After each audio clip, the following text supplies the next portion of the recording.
AD Channel. Informasi seputar ASN dan pensiunan. Subscribe dan like video ini. PP tentang program pensiunan tambahan karena sangat bertentangan dengan rasa keadilan rakyat yang saat ini sedang kesulitan. Fakta membuktikan adanya kerugian dari dana pensiun yang dimobilisasi oleh program pemerintah. Dengan demikian, selesailah acara rapat paripurna Dewan hari ini. Selaku pimpinan rapat, kami menyampaikan ucapan terima kasih kepada yang terhormat para anggota Dewan dan hadirin sekalian atas ketekunan dan kesabarannya dalam mengikuti rapat paripurna Dewan hari ini. Dengan izin Pimpinan. Ya, Bu Rike. Assalamualaikum warahmatullahi wabarakatuh.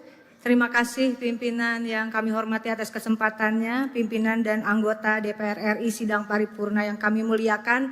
Izinkan secara singkat saya menyampaikan pandangan tentang rencana program pensiunan tambahan yang direncanakan akan dihadirkan oleh pemerintah Republik Indonesia. Saat ini pertama PHK trennya melonjak, yang kedua fakta membuktikan adanya kerugian dari dana pensiun yang dimobilisasi oleh program pemerintah khususnya BUMN, Asabri senilai 22,78 triliun, Jiwasraya 16,81 triliun, dan indikasi investasi fiktif di dana Taspen sekitar 1 triliun. Namun demikian pemerintah tetap bersikeras akan menjalankan, alasannya adalah menjalankan perintah Undang-Undang Nomor 4 Tahun 2023 tentang pengembangan dan penguatan sektor keuangan, khususnya pasal 189. Saat ini potongan terhadap pekerja dan pemberi kerja di dalam skema jaminan sosial itu sudah cukup tinggi pimpinan. Total pekerja dipotong 4% dan pemberi kerja 10,24% hingga 11,74%. Dengan demikian kami mohon pertimbangannya berdasarkan hasil analisis mendalam, berdasarkan pertimbangan Undang-Undang Dasar Negara Republik Indonesia 1945 pada pasal 27 ayat 2. Tiap-tiap warga negara berhak atas pekerjaan dan penghidupan yang layak bagi kemanusiaan. Pasal 28 ayat 3. Setiap orang berhak atas jaminan sosial yang memungkinkan pengembangan dirinya secara utuh sebagai manusia yang bermartabat. Pasal 34 ayat 2. Negara mengembangkan sistem jaminan sosial bagi seluruh rakyat dan memberdayakan masyarakat yang lemah dan tidak mampu sesuai dengan martabat kemanusiaan. Menimbang undang-undang tentang SJSN, menimbang undang-undang tentang BPJS. Karena itu kami berpandangan bahwa khususnya ayat 4 pasal 189 terindikasi kuat bertentangan dengan amanat konstitusi dan terindikasi akan mengakibatkan tumpang tindihnya program pensiun yang telah dikelola dengan prinsip dana amanah dalam sistem jaminan sosial nasional. Kedua, kami memohon dukungan dari pimpinan dan anggota DPR RI untuk menolak terbitnya PP tentang program pensiunan tambahan karena sangat bertentangan dengan rasa keadilan rakyat yang saat ini sedang kesulitan mencari pekerjaan, bahkan rekrutmen CPNS saja berantakan pimpinan. Yang terakhir, memohon dukungan dari masyarakat untuk ajukan judicial review Undang-Undang Nomor 4 Tahun 2023 tentang pengembangan dan penguatan sektor keuangan, khususnya pasal 189. Terima kasih untuk kesempatan yang berharga ini pimpinan. Wallahul muwaffiq ila aqwamit thoriq. Wassalamualaikum warahmatullahi wabarakatuh. Bahwa rapat dengan Komisi 6 yang kita laksanakan sekarang, saya berharap Bapak dan Ibu tidak memaknai dia sebagai suatu kegiatan yang biasa saja dengan DPR.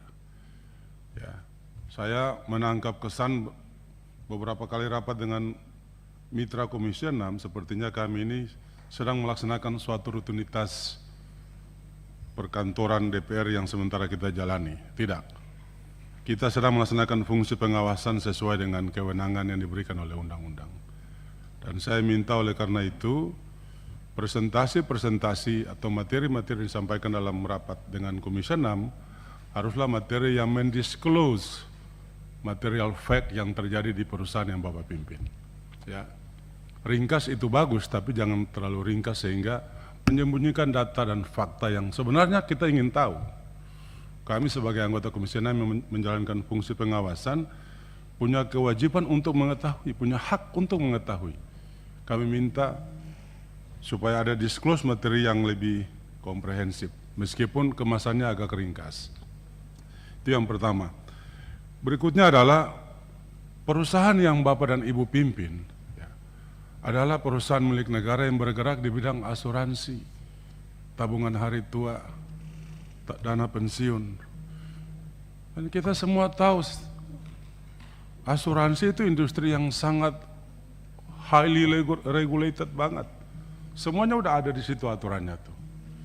Kalau in compliance with the regulation saja, mestinya tidak ada kabar-kabar buruk yang terjadi dengan perusahaan-perusahaan negara yang bergerak di bidang industri perasuransian. Memang Taspen tidak seperti asuransi yang lain, tapi kan ada core bisnisnya juga asuransi, salah satunya selain tabungan hari tua dan dana pensiun. Nah ini kan paradoks sekali ya, mengelola satu perusahaan yang bergerak di industri yang sangat highly regulated, tapi ternyata kebocoran-kebocoran itu terjadi juga. Bapak dan Ibu sebenarnya tidak seperti asuransi swasta yang harus fight di free market. Ya, pasar Bapak dan Ibu itu pasar yang captive, yang sudah ada, kecuali TNI dan ASN di lingkungan TNI yang memang harus dikelola di Asabri kalau saya tidak salah ya. Tapi selain itu adalah Taspen, bayangkan mengelola begitu banyak dana milik para nasabah, milik para yang kalau dikelola secara prudent, maka pasti terjadi seperti yang kita konsumsikan beberapa waktu belakangan ini terkait dengan apa yang terjadi di Taspen. Memang yang paling penting bagi kami sebenarnya soal moral hazard Bapak dan Ibu sebagai pengelola. Saya melihat dalam lampiran presentasi ini ada inovasi, ada penerapan adopsi terhadap aplikasi yang sesuai dengan perkembangan era teknologi digital saat ini. Itu sesuatu yang baik. Tapi jauh di atas itu sebenarnya soal moral hazard Bapak dan Ibu sebagai pengurus dan pengelola industri ini, perusahaan ini. Jadi saya minta di bawah manajemen baru nanti barangkali kita mau mendengar success story dari Taspen. Kita tidak mau mendengar kisah-kisah yang kurang baik dari Taspen, karena ini perusahaan yang sangat nyaman sekali kalau dikelola orang captive market kok, gak perlu berlelah harus bersaing di pasar. Nah saya mau masuk ke pertanyaan yang sifatnya agak teknis sedikit Pak. Hasil investasi yang 8,49 T itu memang terpapar di sini juga. Bapak menempatkan investasi itu di berbagai bidang, yang terbesar adalah di surat berharga negara. Apakah surat berharga negara ini surat utang negara yang paling besar porsinya, ataukah surat berharga syariah negara, atau berapa persentasenya? Bisa dikasih angka-angka ke kita enggak? Itu yang pertama. Yang kedua, meskipun kecil jumlahnya, ada juga Bapak bermain di saham ya, 6,99%. Nah, di sini yang saya mau bilang ini kontradiksi dan paradoksnya ada di sini. Asuransi kan sesuatu yang terkait dengan mekanisme pengalihan risiko, dan itu sesuatu yang certain, yang pasti, yang risknya itu tuh sudah diketahui sebelumnya. Kalau saham, bukankah saham itu adalah sesuatu usaha yang sangat spekulatif risikonya? Bisa Bapak untung, bisa Bapak buntung juga kan? Mengapa harus bermain di saham? Mengapa tidak porsi besarnya itu ditarik saja kepada surat berharga negara yang lebih pasti dibandingkan dengan saham yang fluktuatif misalnya? Apa justifikasi bisnisnya? Apakah bisnis judgment Bapak itu apa yang menjadi bisnis judgment Bapak sehingga harus bermain di saham ini? Dengan kondisi pasar global, regional, nasional yang tidak menentu seperti sekarang, menurut saya sangat beresiko kalau itu diinvestasikan di bidang saham, capital market maksud saya. Kecuali kalau itu SBN, saya percaya itu lebih oke lah, lebih aman, lebih baik dibandingkan dengan saham yang sangat fluktuatif itu. Saya kira Berikutnya lagi soal, saya ini kan mewakili daerah dapil saya itu di Maluku, Pak. Saya sempat berkunjung juga ke kantor Taspen di sana.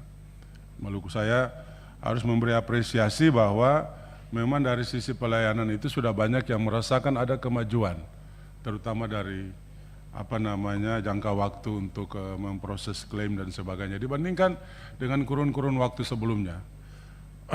Tetapi yang saya mau tanya kepada Bapak adalah soal kebijakan sentralisasi pembayaran klaim. Sentralisasi pembayaran klaim itu tuh memang sudah dievaluasi, itu baik atau gimana? Karena bayangkan kalau itu sentralisasi maksudnya itu kan dibayar di pusat, Pak, ya, maksudnya, Pak. Bukan dibayar di Taspen daerah, bukan diproses di Taspen di cabang atau tapi semuanya di pusat. Maksud sentralisasi di sini apa nih? Prosesnya. Nah, kenapa tidak didesentralisasikan prosesnya? Kan digitalisasi hari ini. Kenapa semua harus ditarik ke pusat? Apa pertimbangan teknisnya sehingga harus dibuat sentralisasi? Kenapa tidak dibikin desentralisasi? Saya butuh penjelasan terkait itu. Saya kira itu beberapa pertanyaan yang saya sampaikan. Terima kasih pimpinan. Wassalamualaikum warahmatullahi wabarakatuh.